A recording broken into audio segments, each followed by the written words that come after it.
Chanel paling popular jatuh ke tangga nombor 2 dalam Chanel. Ini adalah Chanel Liboy.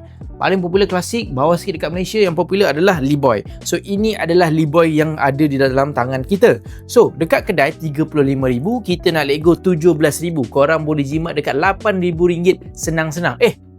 Dekat RM18,000 senang-senang kalau korang shopping dengan kita berbanding korang shopping di sana. Condition korang tengok strap ni macam baru juga, tepi masih sturdy, depan masih sturdy, depan pun masih handsome lagi, belakang pun masih handsome lagi, and kita nak bagi korang diskaun sangat-sangat berbanyak berbanding harga retail. So yang ini original, authentic.